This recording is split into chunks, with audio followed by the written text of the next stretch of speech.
लगता है कि सब समझते हैं कि मैं पकड़ी गई, पर ये नहीं हुआ था। जब मैं एयरपोर्ट पहुंची तो मैं बाहर गई, इमिग्रेशन क्रॉस किया, मैं एयरपोर्ट के बाहर खड़ी थी 10 मिनट के लिए, और जो आरोपी है उन्होंने बोला था कि मेरे लिए एक गाड़ी रहेगी, वो गाड़ी नहीं थी। तो मैं वहाँ खड़ी थी, मेरा बैटरी कम हो रहा था फ़ोन का, तो मैं वापस एयरपोर्ट के अंदर आई, और तभी मुझे बहुत अजीब चीज़ें होने लगे। उसने अपने व्हाट्सएप मैसेजेस डिलीट किए, होटल रूम मैंने कॉल किया, उस होटल में मेरा कोई बुकिंग नहीं था। तब मुझे महसूस होने लगा कि कुछ तो गलत चल रहा है। तब मैंने अपने पापा को फ़ोन किया और मैंने उनको बताया कि मुझे लगता है कि ये जॉब स्कैम है। मुझे तब मालूम नहीं था कि वो मोमेंटो में कुछ है या उससे कुछ रिलेटेड कुछ भी गलत हो सकता है। फिर मैंने उनको फ़ोटो भेजा और उन्होंने मुझे बताया कि इसमें शायद कुछ हो सकता है, हमें जानकारी नहीं थी उसमें सचमुच कुछ है या नहीं। पर ऑब्वियसली उस मोमेंट पे मैं बहुत स्ट्रेस करने लगी, मैं पैनिक मोड में चली गई थी, और मैंने अपना टिकट भी बुक किया वापस आने के लिए, और मैंने उस मोमेंटो को डस्टबिन में फेंका। पर मैं सेफ़ नहीं फील कर रही थी उस वक्त। मुझे पता नहीं था कोई मुझे फॉलो कर रहा है नहीं कर रहा है, और मुझे लगा अगर कुछ गलत हो रहा है मुझे पुलिस को इन्फॉर्म करना चाहिए। मैं जानती थी कि मैंने कुछ गलत नहीं किया, इसलिए मैं पुलिस के पास गई और मैं उनको समझाने की कोशिश कर रही थी, पर ऑब्वियसली जो लैंग्वेज गैप है वो बीच में आया था। पर उन्होंने मेरा बैग, मेरा लगेज वापस स्कैन किया और उस मोमेंटो को अलग से भी स्कैन किया। तो मुझे I'm not too sure whether memento और वो बेल्ट में कुछ दिखा था कि उसमें ड्रग्स है, पर बाद में उन्होंने उस मोमेंटो को तोड़ा। उनको तोड़ने में 20-25 मिनट लगा होगा। तोड़ने के बाद ड्रग्स दिखे उसमें, और उसमें एक नोट भी था, छोटा सा नोट, जिसमें लिखा था the joke will be on you. और उन्होंने वो ड्रग से नोट निकाला और मुझे पढ़ाया। उस मोमेंट पे मैं काफ़ी शांत थी एक्चुअली। मैं अपना बुक पढ़ रही थी।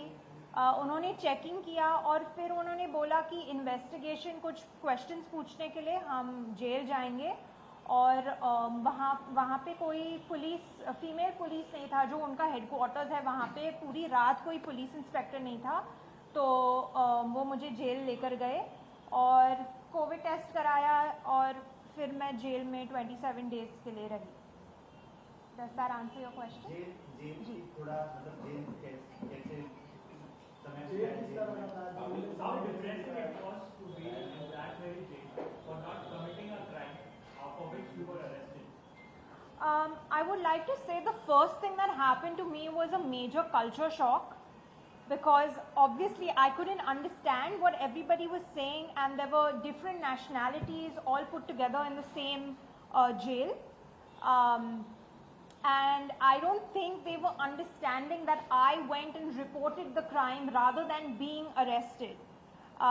And obviously the only communication I had with any human being was the jailers themselves, and everybody was telling me that I would get a 25-year sentence, because that's how serious drugs are in the UAE. And obviously it was very depressing. It was also not easy to not be able to speak to my family. I didn't know whether they knew where I was. And I was dealing with my mental health being at a low even before I went for this project. So it was very difficult. You know, I'm living with people, with strangers. The living conditions are not necessarily, I mean, it's not a 5-star hotel. And I've just come, I'm used to a different kind of life, so I think the jail experience is, for any human being, I don't wish that on anyone, it is really difficult. But I like the fact that, it was very systematic, it was very organized. They have processes for everything in place. It is centrally AC, so I think, overall they made sure there was a health test, and yeah. How long it took for the Sharjah police to understand that you were basically a victim and you were being trapped into a fake drug case? I don't think it was the responsibility of the Sharjah police. I think they were following their law because they think that if you get caught in a case, you go first to jail and then there's an investigation done. So I wasn't sentenced, and even the room, the jail that I was kept in was for those who have an ongoing case.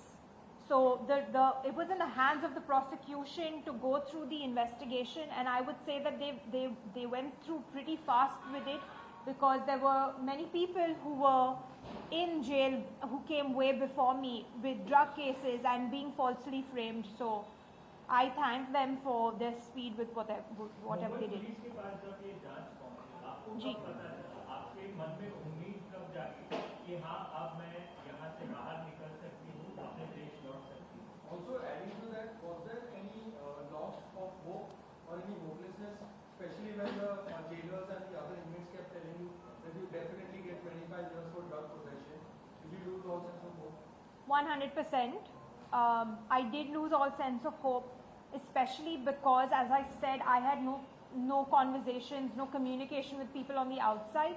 The first time I spoke to my parents was 17 days in, when I finally got to speak to them, and I call them up telling them, listen, I'm in Sharjah jail and this is my jailer number and all of that, but they already knew that. I wasn't aware of what was going on in Mumbai, or the court asked me questions like, why would this man send you with drugs and then call the airport and tell on you? And the only answer I had was, I don't know. What was the project over there that you went over there? What was the project that the accused was giving you? Right, so he told me that it's an audition for an international project, and that the rest of the cast was locked, so this was something that they were looking at moving forward fast with. And after I came back, in about a month, we would begin shooting. So I just said, I audition every day, sometimes 5 times a day. So I didn't think it was such a big deal to just go for an audition, finish it off and come back.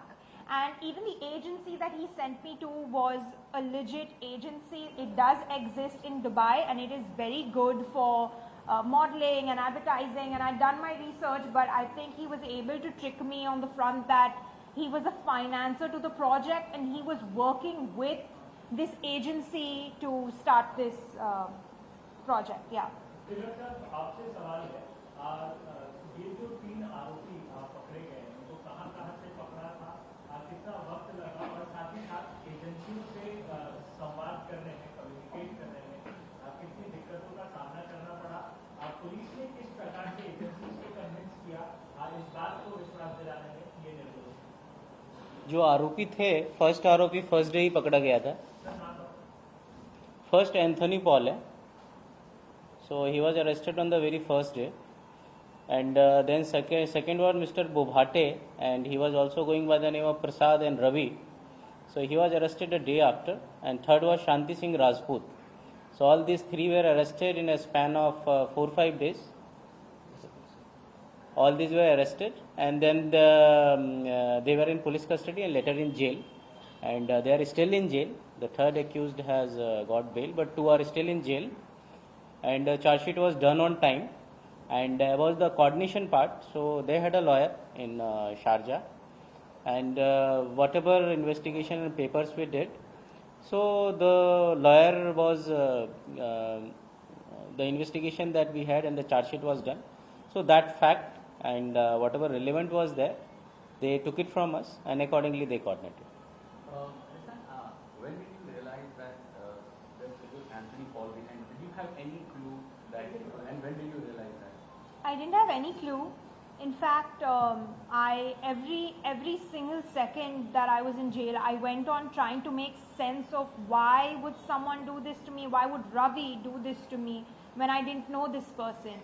But I could never put it together. It was my family that spoke to me on the jail phone, I think about 17-18 days later, and that's when we pieced it all together.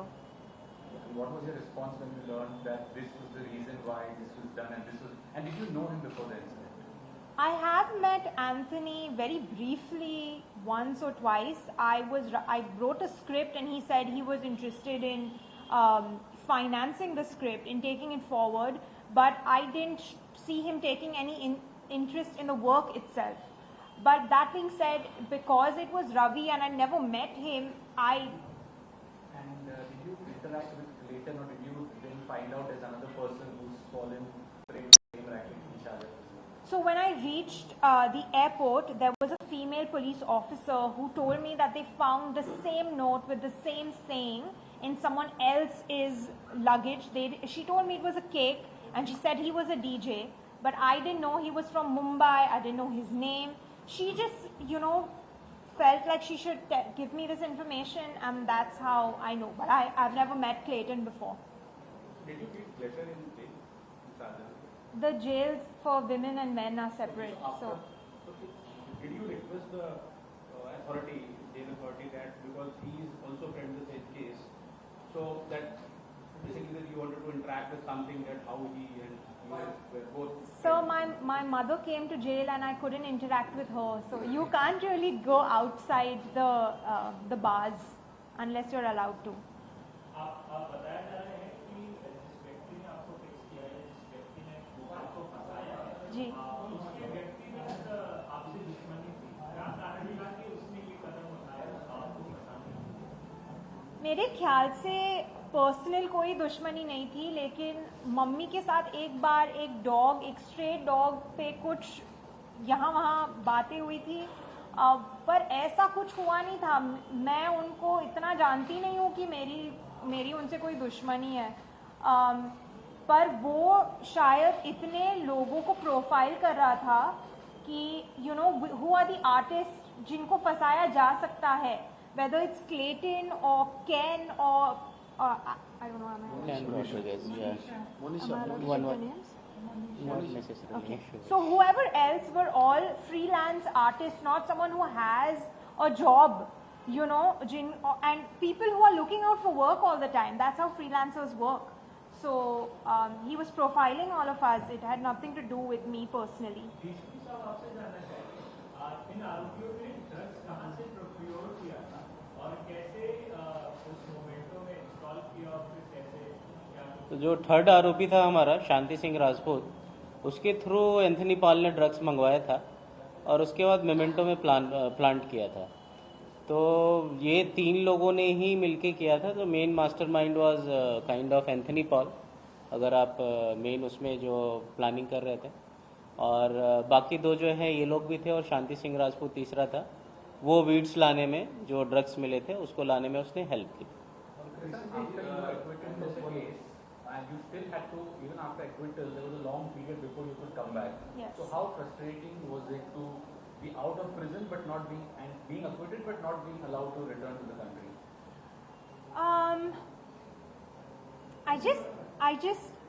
I was very grateful for how fast things were going, and the more I lived there, I understood that they follow processes and laws, and it is not possible to just jump out and move, because obviously it's a very big case with it being international, it being drugs. So I understand that they needed the time and they were doing their best to make things fast. Another reason why it was taking longer is that in Mumbai we write all our legal documents in Marathi, which had to be translated to English and then translated to Arabic, and there's no direct translation between the two. So often even that was something that took a little longer, but I do think I'm here as fast as possible. So I'm just very grateful to be reunited with my family and friends. You had any idea what was happening? Something miracle, like this miracle would happen inside the Really not, but I just prayed a lot for a miracle to happen. When That's did all I you can come to say. know first that you have been as person being arrested and you've been killed? As soon as I went on asking the police whether there is actually something in it, I wasn't sure. I just said, you know what, this is not mine, check it. I was still not sure whether there was actually something. But when they did find something, that's when I realized that I've been framed. Because he had deleted all his messages, why would someone do that if he's sending me for a job? When did you come to the Anthony's hearing? Oh, so the entire time I was obviously thinking it's Ravi. Rajesh Bhopate. Yeah, Bhopate. Bhopate. Mr. Bhopate. But I got to know from my parents on the phone through jail, maybe 18, 19 days, maybe 20 days after I was already inside, that it was happening. How, like, this must have been a very traumatic process, like not knowing, then being there for that long. So just talk us through about that journey and what helped you kind of pass through this, like since April 1st, right? So almost quite a bit of time. 26 days. 26 You days. released on 26 April. Yes. And what was the most difficult part of your, like, I mean, the entire experience is traumatizing, but Yes. what was the low point? What were the low points and the high points? So time in jail, unfortunately, one day feels like 1 month. So 26 days can be almost like 26 months. But I was very fortunate even in jail to meet, I don't know, I made friends, in jail, and they would often translate.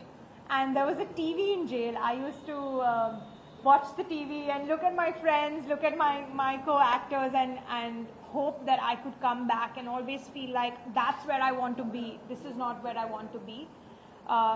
But the things that got me through is even in jail, they had a psychiatrist who looked at my prescription, looked at my medication, and they let me continue my medication even in jail.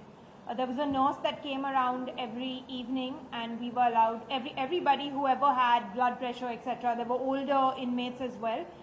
Everybody got medication.